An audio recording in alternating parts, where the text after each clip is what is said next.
A descoberta do grupo que se autodenominava Congresso do Bulimento trouxe à tona uma série de questionamentos sobre educação sexual, relação precoce e a banalização do uso do preservativo. Além desse, muitos casos de violência sexual praticados por adolescentes contra adolescentes têm sido registrados no estado. A gente já falou sobre isso aqui no MS Record esta semana. E hoje, a repórter Lia Nogueira reuniu um grupo de estudantes de uma escola aqui da capital para conversar e saber o que eles realmente pensam sobre tudo isso. Esse é o tema do nosso telejornal de hoje. Vamos ver.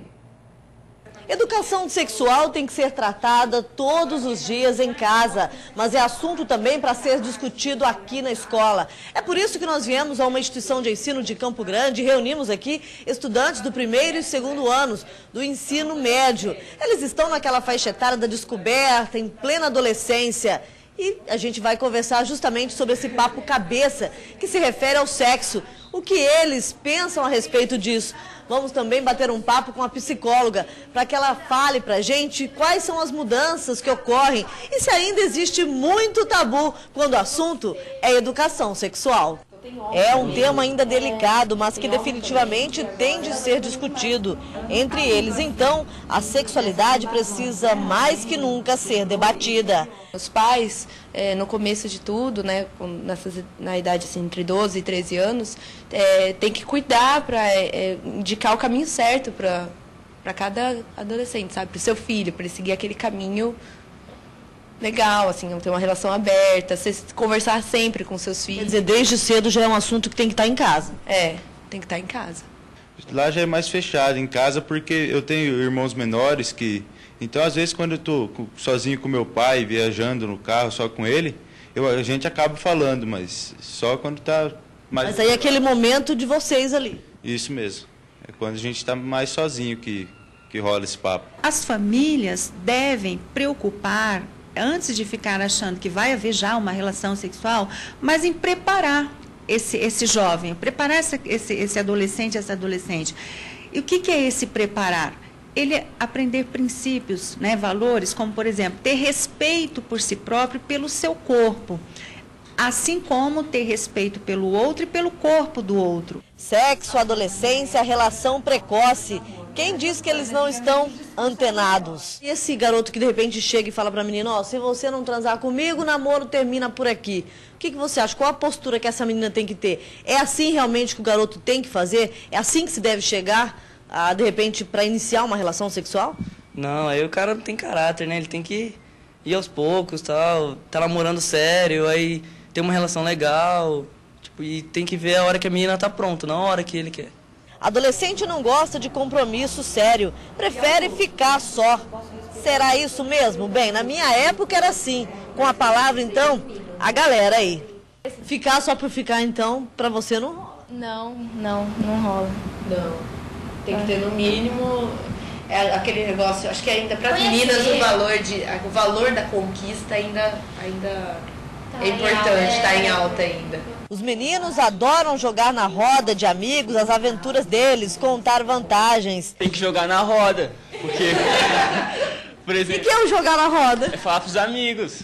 Tem que juntar com os amigos e falar, eu peguei aquela ali é fácil, vai lá, você consegue. Eu não vou namorar uma menina que eu demorei 5 minutos para ficar com ela.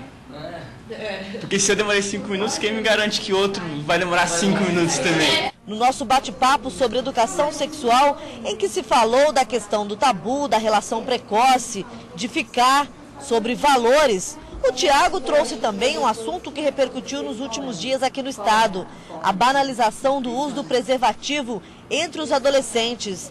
É como se camisinha, segundo eles, fosse como um suco, desses que a gente toma na lanchonete ali da esquina. Estava saindo da escola e o menino me abordou, me parou ali na esquina e falou assim, você quer comprar camisinha? Você quer camisinha? Eu falei, não. Você se sentiu invadida, assim, dele ter chegado e falado? Com certeza, com certeza. Eu achei muita falta de educação dele chegar em mim e falar assim, você quer comprar camisinha? Eu nem conheço.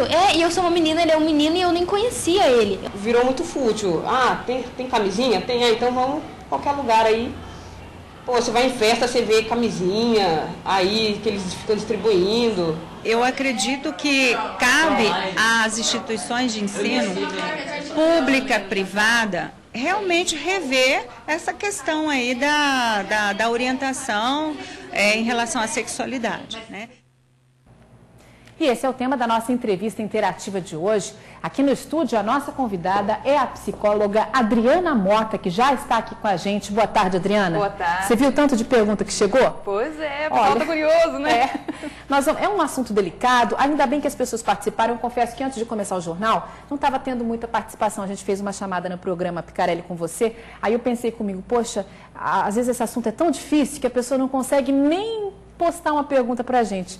Mas depois a gente chamou mais durante o telejornal e chegaram bastante dúvidas, né? O telespectador internauta Newton, vou começar com a pergunta dele. Ele diz assim, olha, eu converso com meu filho, ele tem 6 anos de idade, eu me previno não deixando ele assistir qualquer programa na televisão, pois a TV brasileira mudou muito no decorrer dos tempos. Agora ele pergunta, como eu devo lidar com essas informações que a mídia traz dentro de nossas casas? O que ele deve fazer? Fazer realmente uma censura?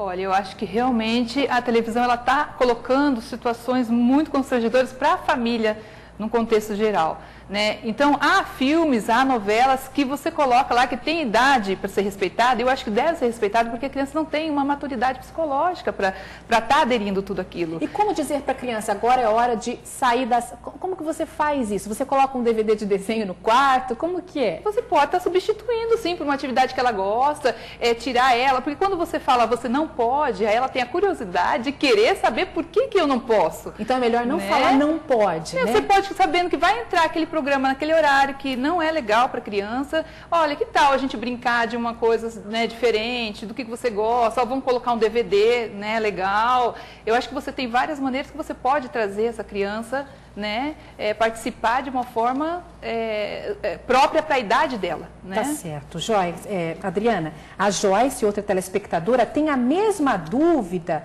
Eu estou meio encrencada aqui com da Márcia, que também mandou uma pergunta parecida. Então, vou fazer as duas perguntas numa só.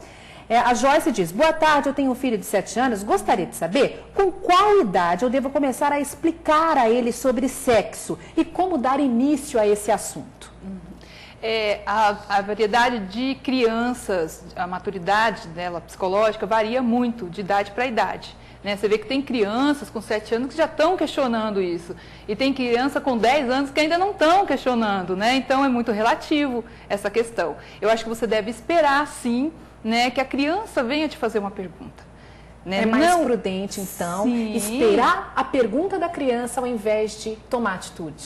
Ela colocou a idade de 7 anos. 7 anos, ela não está preparada, né, para ter essa resposta. Né? Eu considero que você tem que estar preparado a parte física, né, a parte psicológica e a social.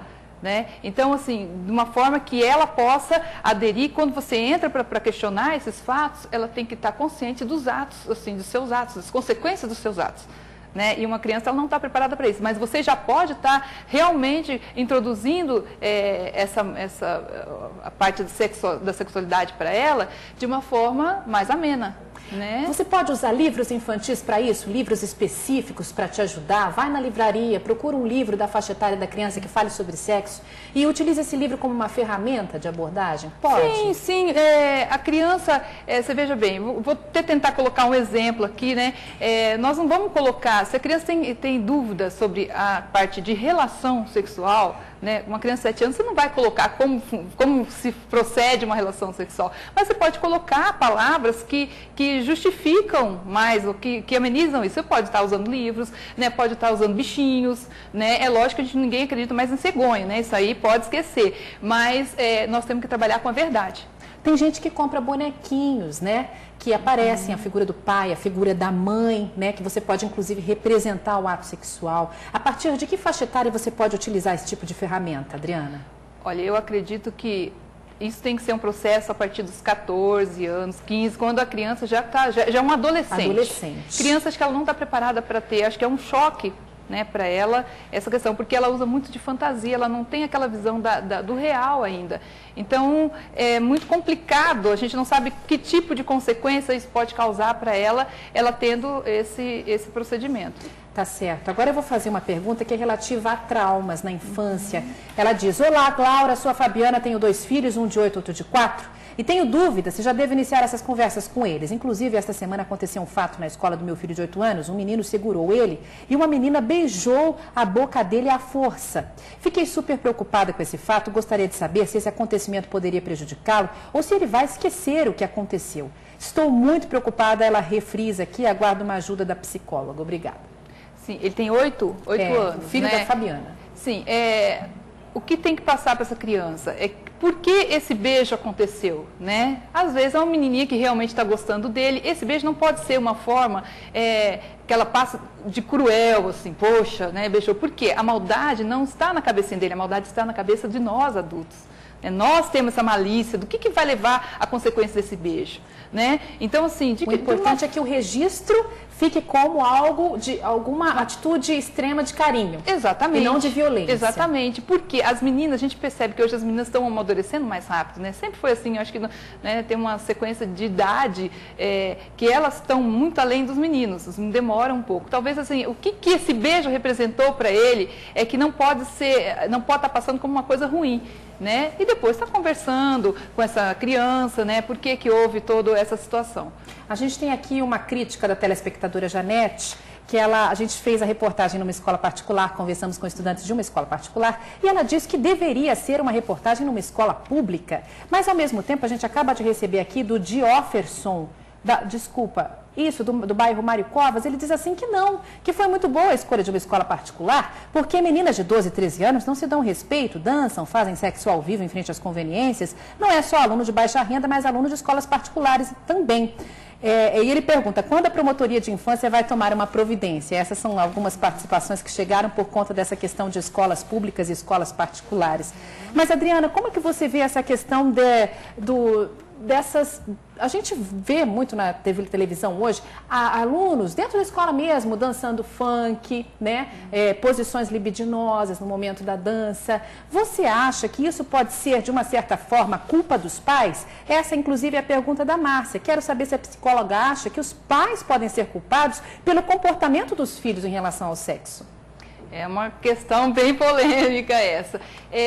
Eu acho que não só os pais têm que estar atentos a toda a situação do filho, a toda a atitude do filho, né? Porque na adolescência eles querem mesmo agredir, né, de alguma forma. Eles querem chamar atenção. É o principal objetivo. Exatamente. Então, às vezes, não está fazendo aquilo com a intenção de que ocorra alguma coisa além disso, né? É mais uma questão de atenção. E os pais têm que estar atentos para estar orientando. Eu costumo dizer que os pais, os filhos são como os navios. Os pais são o quê? O porto, né? O porto seguro dessa criança.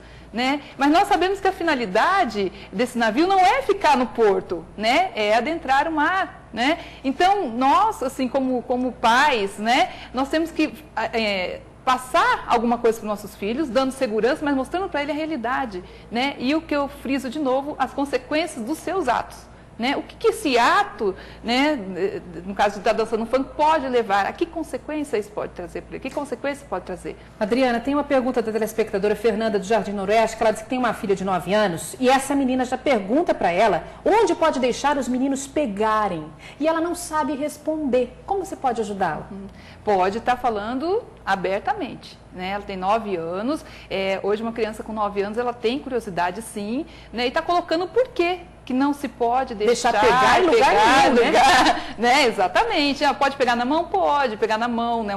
Um gesto de carinho, mas espera aí, em algumas partes, né, você não pode deixar pegar, porque assim, não é legal, né? Pode estar colocando uma situação para essa criança. Aqui tem uma pergunta, nosso tempo está acabando, mas eu vou tentar fazer mais umas 2 perguntas. Ela quer saber se tem diferença para a abordagem de falar sobre sexo para meninos e para meninas. É diferente a abordagem ou não? Às vezes a mãe coloca como diferente. Eu acho que hoje os pais tentam proteger a menina e soltar o menino. Eu considero isso como errado, né? Porque o menino vai em busca de quem lá fora? E se a menina não estiver preparada, né, ela vai acabar tendo o quê? O que acontece muitas vezes, adolescentes grávidas, engravidando muito cedo, né? Nós sabemos que tem pesquisas que mostram hoje que muitas adolescentes, né, brasileiras acabam engravidando antes mesmo de terminar a faculdade.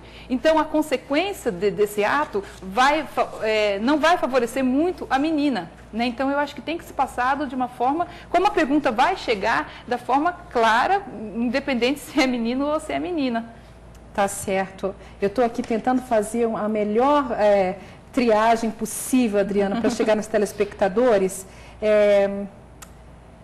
Olha aqui, ó. A Thaisa, telespectadora internauta, diz assim: hoje em dia temos que começar a conversar cedo com nossos filhos, pois as coisas estão cada vez mais piores. A minha filha tem 7 anos e chega em casa contando horrores sobre o que ela tem visto na escola e que me deixa extremamente preocupada. Então, converso sim com ela sobre tudo e não acho muito cedo para falar de sexo com ela depois, porque as próprias coleguinhas da mesma idade falam de sexo e ainda dizem que querem fugir da escola. Vê se pode, desse tamanho, já pensar dessa maneira. O que você acha disso? Qual a idade? Desculpa. 7 anos de idade. As coleguinhas falam que querem fugir da escola para poder namorar. Foi isso que eu entendi aqui. Não tem a maturidade, né? Na verdade, alguma coisa está acontecendo. Tem que verificar o que está acontecendo na cabeça dessas meninas, né? Dessas colegas. Né? Porque assim, a fantasia começa a vir aí. Né? Às vezes você coloca uma palavra, mas ela coloca, né?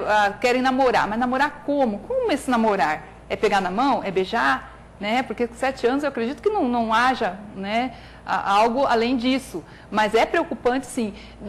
Os pais, os educadores, têm que estar atentos a isso, até porque alguns pais têm vergonha de estar colocando algumas situações para as crianças. Né? E eu aconselho que esses pais que percebem que essas crianças já estão questionando, que procurem a ajuda de um profissional da saúde, independente, pode ser um psicólogo, uma adolescente, né, chega numa certa idade, você pode procurar uma ginecologista, né, uma médica ginecologista, que as mães podem fazer isso, né, com as filhas. Eu não tenho coragem de estar me abrindo com a minha filha, então o que eu vou fazer? Eu vou levar no médico, uma educadora que tenha confiança, que já pode estar iniciando isso com a criança, para que fique uma situação, né, mais amena. E outra coisa, assim, se ela não aprender ali de uma forma certa, ela vai aprender na rua de uma forma errada. Tá certo, né? Adriana. Eu gostaria de fechar com uma palavra assim que os pais, né, eles são, na verdade, a arte de educar tornar com que essas crianças, né, se tornem afetivamente autônomos, né, delas mesmas, independentemente financeiro, né, e cidadãos éticos para o mundo. Tá certo, Adriana. Né? Obrigada pelas informações.